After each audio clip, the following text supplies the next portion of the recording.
नमस्कार साथियों, स्वागत है आप सभी का आपके अपने परिवार एक मिनट क्लासेस पर। प्यारे साथियों, फिर से एक बार नए और खूबसूरत से सेशन में आप सभी का स्वागत है साथियों, जिसमें हम लोग आरआरबी ग्रुप डी भर्ती 2025 के लिए आपका प्रीवियस ईयर आज हम लोग 17 अगस्त 2022 का सेकंड शिफ्ट का पेपर देखने वाले हैं साथियों, जो कि हम लोग का जितने भी आपका जीके जीएस पूछे गए हैं उसको हम लोग साथियों आप क्लास में कवर करने वाले हैं। और इस क्लास का पीडीएफ जो है साथियों आपको हमारे टेलीग्राम चैनल का लिंक नीचे डिस्क्रिप्शन बॉक्स में दे दिया गया है, जहां से आप जाकर जो है टेलीग्राम को ज्वाइन कीजिए और वहां से इस क्लास का पीडीएफ को प्राप्त कर सकते हैं। ठीक है, तो आइए साथियों क्लास में अंत तक बने रहिएगा। और साथियों आप कितने क्वेश्चन का जो है सही उत्तर देते हैं आप कमेंट बॉक्स में जो है लास्ट में कमेंट करके ज़रूर बताइएगा। तो आइए, पहला क्वेश्चन आपके स्क्रीन पर क्या है।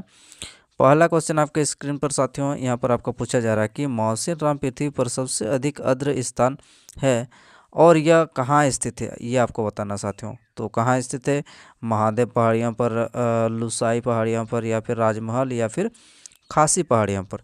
तो इसका सही उत्तर क्या आ जाएगा साथियों। तो मौसिन राम पृथ्वी पर सबसे आर्द्र स्थान है, तो ये कहाँ स्थित है, तो ये साथियों आपका खासी पहाड़ियों पर स्थित है। कहाँ है, खासी पहाड़ियों पर। चलिए आगे बढ़ते हैं और अगला क्वेश्चन देख लेते हैं। अगला क्वेश्चन क्या है, अगला क्वेश्चन हम लोग का साइंस से रिलेटेड है कि किस कारकों ने वैज्ञानिकों को तत्वों के वर्गीकरण की ओर अग्रसर किया है। पहला कारक यहाँ पर दिया है तत्वों के संश्लेषण की विभिन्न विधियाँ, ये पहला है हम लोग का।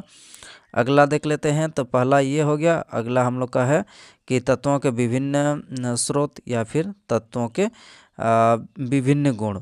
तो इसका सही उत्तर क्या आ जाएगा साथियों। तो इसका सही उत्तर हो जाएगा हम लोग का ऑप्शन नंबर एक जो है ये बिल्कुल सही हो जाएगा। तो ऑप्शन नंबर एक में हम लोग का क्या दिया है, तो ऑप्शन नंबर एक में हम लोग का तीनों ही हम लोग का क्या हो जाएगा, तीनों ही हम लोग का आपका सही उत्तर हो जाएगा। यानी कि जो वैज्ञानिकों के तत्वों के वर्गीकरण को अग्रसर करता है कौन कौन, तो तत्वों के संश्लेषण के विभिन्न विधियां भी, उसके बाद तत्वों के विभिन्न स्रोत भी, और उसके बाद तत्वों के विभिन्न गुण भी। तो इस प्रकार से हम लोग का तीनों ही क्या हो जाएगा, आपका बिल्कुल सही हो जाएगा। चलिए आगे बढ़ते हैं और अगला क्वेश्चन देख लेते हैं।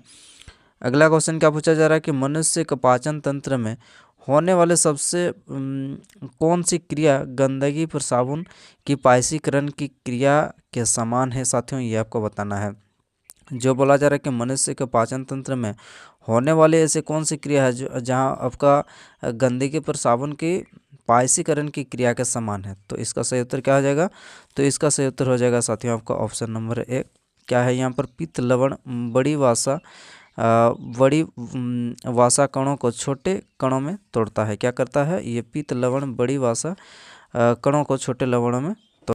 चलिए साथियों आगे बढ़ते हैं और अगला क्वेश्चन देख लेते हैं। अगला क्वेश्चन आपके स्क्रीन पर क्या है, तो अगला क्वेश्चन आपको पूछा जा रहा है कि क्या बोला जा रहा है कि एक गोलाकार दर्पण के फोकस और वक्रता केंद्र के बीच के दूरी वक्रता त्रिज्या आर के पदों में ये आपको बताना है। तो साथियों आइए देख लेते हैं इसका ऑप्शन। गोले दर्पण के फोकस और वक्रता केंद्र के बीच के दूरी को वक्रता त्रिज्या आर के पदों में बताना है। तो इसका सही उत्तर क्या हो जाएगा, तो इसका सही उत्तर हो जाएगा साथियों आपका ऑप्शन नंबर दो, बिल्कुल सही हो जाएगा। कितना हो जाएगा आपका आपका r/2 के टर्म में ये हम लोग का सही उत्तर हो जाएगा। ठीक है, चलिए आगे बढ़ते हैं और अगला क्वेश्चन देख लेते हैं। अगला क्वेश्चन क्या है, जब सूखे बुझे हुए चूने का क्लोरीकरण होता है तो बोला जा रहा है कि डैश उत्पाद हमें प्राप्त होता है, मतलब क्या बनता है ये आपको बताना। जब सूखे बुझे चूने का क्लोरीकरण होता है तो कौन सा उत्पाद आपको निकल के आता है, तो आप बोलेंगे सर कि ये कैल्शियम ऑक्साइड ये आपका निकल के आता है। ठीक है, ये उत्पाद जो है बनता है जब सूखे बुझे चूना का क्लोरीकरण किया जाता है। चलिए आगे बढ़ते हैं और अगला क्वेश्चन देख लेते हैं। अगला क्वेश्चन क्या पूछा जा रहा है आपका कि संगाई हिरन एक क्या है, स्थानिक प्रजाति है जो निम्नलिखित में से किस राज्य में पाई जाती है। संगाई हिरन कौन सा राज्य में पाई जाती है, तेलंगाना, राजस्थान, या फिर आगे और दो ऑप्शन देख लेते हैं। तो आपका जो है संगाई हिरन साथियों आपका कहाँ पाई जाती है, तो ये आपका मणिपुर में पाई जाती है, जहाँ पर जिसको बोला जाता है आपका डांसिंग डियर के नाम से भी जाना जाता है। चलिए आगे बढ़ते हैं और अगला क्वेश्चन देख लेते हैं। अगला क्वेश्चन क्या है कि किस बैक्टीरिया की उपस्थिति जल प्रदूषण का सूचक है।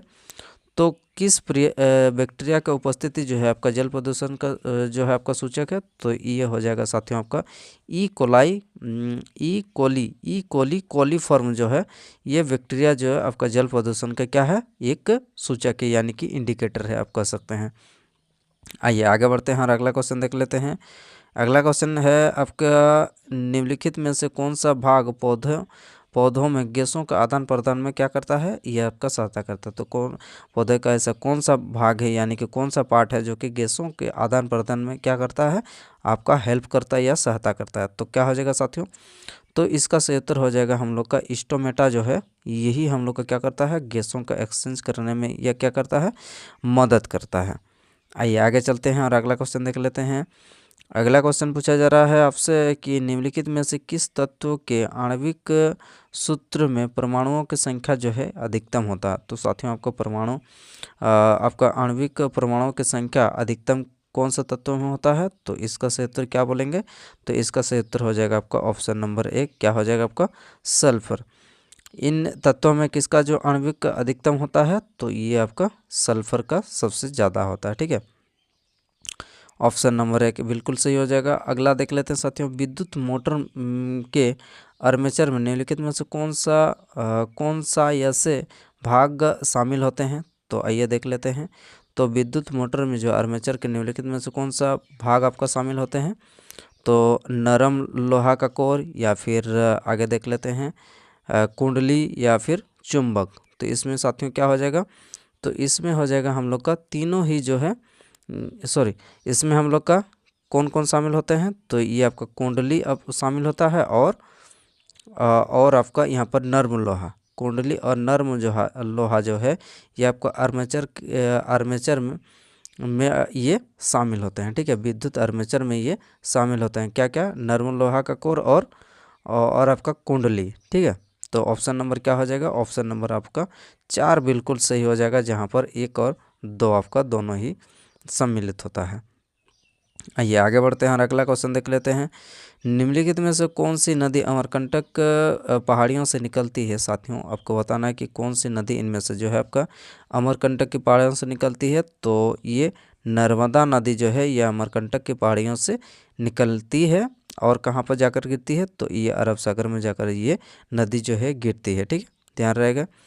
चलिए आगे बढ़ते हैं और अगला क्वेश्चन देख लेते हैं। अगला क्वेश्चन आपके स्क्रीन पर साथियों आपको पूछा जा रहा है कि सभी पंचायत संस्थाओं में कितने प्रतिशत पद महिलाओं के लिए आपका आरक्षित है। ये आपको पूछा गया था कि पंचायती संस्थाओं में कितने प्रतिशत महिलाओं के लिए जो आपका सीट क्या है, रिजर्व है। तो इसका सही उत्तर क्या हो जाएगा, तो इसका सही उत्तर हो जाएगा साथियों का 1/3 यानी कि 33.33% जो है ये आपका पंचायती राज्यों के लिए जो है आपका महिलाओं के लिए क्या है, सीट रिजर्व है।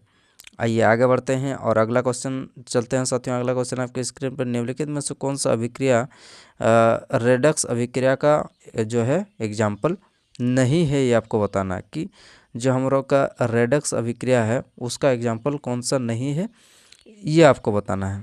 तो जवाब दीजिए कौन सा हो जाएगा इनमें से। तो साथियों इसका सही उत्तर क्या हो जाएगा, चलिए देख लेते हैं। इसका सही उत्तर हो जाएगा हम लोग का ऑप्शन नंबर 1, यानी कि ऑप्शन नंबर 1 में क्या है, यानी कि 4। तो साथियों हम लोग का जो रेडक्स अभिक्रिया है, रेडक्स अभिक्रिया में हम लोग का AgNO3 प्लस NaCl यहाँ पर ये होगा। ठीक है, रिएक्शन AgCl प्लस NaNO3 ये आपका क्या हो जाएगा, रेडक्स अभिक्रिया का एग्जाम्पल ये नहीं है। कौन, AgNO3 प्लस NaCl, और इसको जब रिएक्शन कराएंगे तो क्या बनेगा हम लोग का AgCl प्लस NaNO3। चलिए आगे बढ़ते हैं और अगला क्वेश्चन देख लेते हैं। तो अगला क्वेश्चन क्या है साथियों, तो अगला क्वेश्चन आपका पूछा जा रहा है कि नवरोज त्यौहार किस धर्म समुदाय से संबंधित है। ये इस क्वेश्चन का जवाब दीजिए कि नवरोज जो त्यौहार है ये हम लोग का कौन से धर्म से संबंधित है। तो आप बोलेंगे सर कि नवरोज त्यौहार ये पारसी धर्म से संबंधित ये त्यौहार है। कौन सा धर्म से, तो नवरोज त्यौहार आपका पारसी से संबंधित है। आइए आगे बढ़ते हैं और अगला क्वेश्चन देख लेते हैं कि प्रसिद्ध हाजी अली दरगाह निम्नलिखित में से किस शहर में स्थित है। साथियों तो हाजी अली दरगाह हम लोग का कौन सा शहर में स्थित है, आप बताएंगे कि मुंबई शहर में स्थित है। कहाँ स्थित है, हाजी अली दरगाह मुंबई शहर में स्थित है। आइए साथियों आगे बढ़ते हैं और अगला क्वेश्चन आपके स्क्रीन पर क्या है कि आपको बताना है कि इनमें से आपको विचार करना है कि कौन सा जो है आपका सही उत्तर है। पहला आपका क्या है, निर्जल सोडियम कार्बोनेट का उपयोग जो है सोडा अम्ल अग्निशमन यंत्रों में किया जाता है। ऐसा नहीं किया जाता, सोडियम जो कार्बोनेट होता है इसका उपयोग सोडा अम्ल अग्निशमन में उपयोग में नहीं लाया जाता है। अब दूसरा हम लोग का क्या है, बोला जा रहा है कि निर्जल सोडियम कार्बोनेट को जल में विलय किया जाता है और आपका क्रिस्टलीकरण के जल के 10 अणुओं का आपका वाशिंग सोडा क्रिस्टल प्राप्त करने के लिए पुनः क्या किया जाता है, आपका क्रिस्टलीकृत किया जाता है। ये आपका बिल्कुल सही बोला जा रहा। तो कौन सा ऐसा ऑप्शन है साथियों जो कि हम लोग का साथियों आपका 2 सत्य और 1 आपका असत्य है, कौन सा है? तो आप बोलेंगे सर कि ऑप्शन नंबर 4 जो है, जिसमें हमारा यहाँ पर आपका दिया गया है कि 1 गलत और 2 जो है आपका बिल्कुल सही है। चलिए आगे बढ़ते हैं और अगला क्वेश्चन देख लेते हैं साथियों। अगला क्वेश्चन क्या है, तो भारतीय संविधान के किस भाग में आपका केवल एक अनुच्छेद, क्या बोला जा रहा है कि केवल एक अनुच्छेद आपका 51 ए जो नागरिकों का आपका इस कितना 11 मौलिक कर्तव्यों से संबंधित है। तो इस कौन सा भाग हो जाएगा, तो मौलिक कर्तव्य ये हमारा हो जाएगा आपका भाग 4 का ए। भाग 4 का ए में क्या दिया गया है, ये आपका मौलिक 11 मौलिक कर्तव्यों के बारे में यहाँ पर जिक्र किया गया है। चलिए आगे बढ़ते हैं और अगला क्वेश्चन देख लेते हैं। अगला क्वेश्चन साथियों हम लोग का क्या बोला जा रहा है कि भारतीय संग्रहालय अधिनियम किस वर्ष पारित किया गया था साथियों। तो भारतीय संग्रहालय अधिनियम जो है ये आपका कब पारित किया गया था, तो आप बोलेंगे सर कि 1910 में आपका पारित किया गया था। कब? ये भारतीय संग्रहालय अधिनियम। आइए आगे बढ़ते हैं और अगला क्वेश्चन देख लेते हैं। अगला क्वेश्चन आपके स्क्रीन पर साथियों यहाँ पर पूछा जा रहा है कि गुर्दे में मूत्र का निर्माण निम्नलिखित में से किस 3 प्रक्रियाओं में शामिल होता है। आपको बताना है कि जो गुर्दा होता है जहाँ पर आपको मूत्र का निर्माण होता है, इनमें से निम्नलिखित में से आपको किस प्रक्रम में तीनों क्रियाओं में आपका शामिल होता है। तो साथियों सबसे पहले हम लोग क्या होगा, इसमें निस्पंदन होगा, उसके बाद चयनात्मक पुनः अवशोषण और निष्कासन, ये आपका तीनों शामिल होता है। ठीक है, आइए आगे बढ़ते हैं और अगला क्वेश्चन आपके स्क्रीन पर साथियों आपको पूछा जा रहा है कि निम्नलिखित में से कौन सा राज्य प्रमुख भाषा युग्म जो है आपका गलत सम्मिलित किया गया है। ये आपको इनमें से कौन सा ऐसे समूह है जहाँ पर आपका गलत आपका मिलान किया गया है। तो आंध्रा का तेलुगु, जी ये बिल्कुल सही है। मणिपुर में मेताई, ये भी बिल्कुल सही। मेघालय में गौरव खासी जानते आप जो है आपका जनजाति पाई जाती है, तो ये भी बिल्कुल सही है।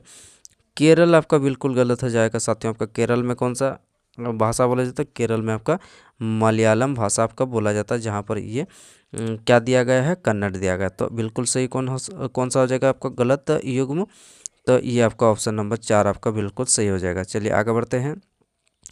अगला क्वेश्चन क्या है साथियों, तो बोला जा रहा है कि निम्नलिखित में से कौन सा अलैंगिक प्रजनन का उदाहरण नहीं है साथियों। आपको बताना, तो अलैंगिक जो है इनमें से कौन सा ऐसे आपका यहाँ पर जो जीव अच्छा यहाँ पर जो प्रजनन का यहाँ पर टाइप दिया है, कौन सा ऐसे अलैंगिक प्रजनन का एग्जाम्पल है। तो ये मुकुलन भी है, विखंडन भी है, और ये जो आपका द्विविचार विखंडन, ये भी हम लोग का क्या है, ये भी हम लोग का क्या है साथियों, ये भी हम लोग का क्या है, कौन सा अलैंगिक प्रजनन का उदाहरण नहीं है। तो ये सारा जितना भी हम लोग का अलैंगिक प्रजनन का एग्जाम्पल है, जो कि ये आपका ग्राफ्टिंग जो है, ये आपका अलैंगिक प्रजनन का एग्जाम्पल क्या है, नहीं है बोलेंगे। ठीक है, आइए आगे बढ़ते हैं और अगला क्वेश्चन देख लेते हैं। अगला क्वेश्चन आपके स्क्रीन पर साथियों आपको पूछा जा रहा है कि उपभोक्ता अधिकारों के संदर्भ में आपका कोपरा का पूर्ण रूप क्या है। तो आप बोलेंगे सर कि कोपरा का पूर्ण रूप होता है आपका उपभोक्ता संरक्षण उपभोक्ता संरक्षण गठबंधन। क्या हो जाएगा, उपभोक्ता संरक्षण गठबंधन। आइए इस क्वेश्चन का हल इस क्वेश्चन का हल क्या हो जाएगा, उपभोक्ता संरक्षण अधिनियम हो जाएगा। ठीक है, उपभोक्ता संरक्षण अधिनियम क्या किसका पूर्ण रूप, तो आप बोलेंगे सर कि कोपरा का पूर्ण रूप जो है ये उपभोक्ता संरक्षण अधिनियम होता है।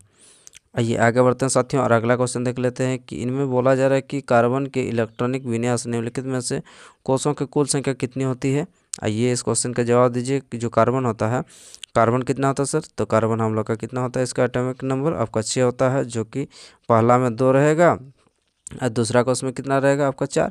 तो यानी कि टोटल कितने हम लोग का कोष बन रहा है? तो आप बोलेंगे सर कि टोटल 2 ही कोष बन रहे हैं। तो इस प्रकार से हम लोग का कार्बन का कितना हो जाएगा आपका 2 हो जाएगा।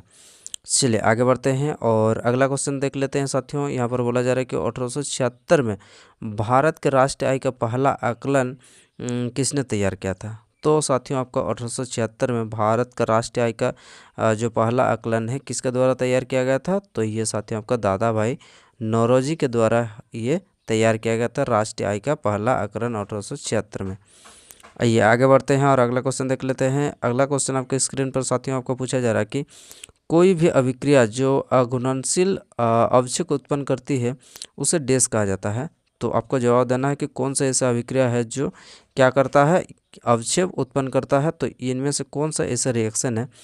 तो ये साथियों हो जाएगा आपका अवक्षेपण रिएक्शन जो है, जिसमें क्या बनता है, ये आपका अवक्षेप उत्पन्न करता है। ठीक है, आइए आगे बढ़ते हैं और अगला क्वेश्चन क्या है? तो अगला क्वेश्चन आपके स्क्रीन पर साथियों आपका बोला जा रहा है कि किसी दिए गए प्रतिरोध आर को 2 बराबर भागों में काटा जाता है, प्रत्येक भाग का प्रतिरोध क्या होगा? 2 बराबर भागों में जब प्रतिरोध को काटा जाता है तो साथियों आपका प्रतिरोध क्या हो जाएगा? तो आपका हो जाएगा साथियों ये R/2 हो जाता है। ठीक है, क्या हो जाता है? R/2 हो जाता है। चलिए आगे बढ़ते हैं और अगला क्वेश्चन देख लेते हैं। अगला क्वेश्चन क्या बोला जा रहा है साथियों, ये कि अनुच्छेद 279 निम्नलिखित में से किस संवैधानिक निकाय से संबंधित है? अनुच्छेद 279 आपका कौन से संवैधानिक निकाय से संबंधित है? तो ये आपका माल और सेवा से संबंधित ये निकाय है 279। चुनाव आयोग कितना है? 324 है, वित्त आयोग 280 है और संघ लोक सेवा आयोग ये 308 से लेकर ये 23 तक जो है संघ लोक सेवा आयोग के बारे में आपका जिक्र किया गया है। चलिए साथियों आगे बढ़ते हैं और अगला क्वेश्चन देख लेते हैं। मृदा अपरदन पर्यावरण के लिए सबसे बड़े खतरों में से एक निम्नलिखित में से मृदा अपरदन को रोकने में मदद करता है कौन? खराब सिंचाई पद्धतियाँ, अत्यधिक जुताई या मवेशी चराई या फिर समुच्च जुताई। तो कौन करता है साथियों? तो ये समुच्च जुताई आपका बिल्कुल सही हो जाएगा। चलिए आगे बढ़ते हैं और अगला क्वेश्चन देख लेते हैं। अगला क्वेश्चन साथियों आपको पूछा जा रहा है कि एक गोलाकार दर्पण के ध्रुव और क्या बोला जा रहा है कि आपका ध्रुव और वक्रता केंद्र के बीच की दूरी फोकस यानी कि फोकस दूरी के संदर्भ में आपको बताना है, यानी कि एफ के संदर्भ में आपको बताना साथियों। तो क्या हो जाएगा साथियों इसका? तो क्या बोला जा रहा है कि आपका ध्रुव और वक्रता केंद्र, तो इसका सही उत्तर हो जाएगा साथियों आपका एफ के टर्म बताना है। तो क्या हो जाएगा? आप बोलेंगे सर कि 2F हो जाएगा। ठीक है, आइए अगला क्वेश्चन देख लेते हैं। अगला क्वेश्चन आपके स्क्रीन पर साथियों ये आपका पूछा जा रहा है कि किशोरावस्था के दौरान मानव शरीर में कई परिवर्तन होते हैं, निम्नलिखित में से कौन सा परिवर्तन केवल आपका लड़कियों में यौन परिपक्वता से संबंधित है?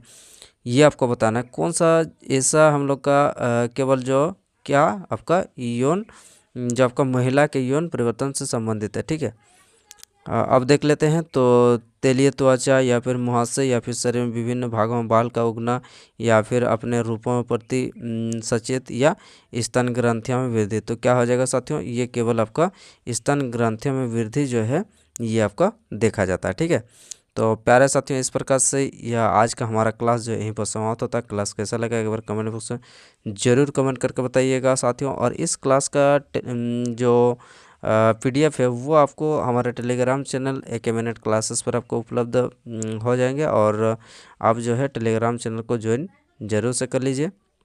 तो चलिए साथियों अगला हम लोग नेक्स्ट क्लास में मिलते हैं। धन्यवाद।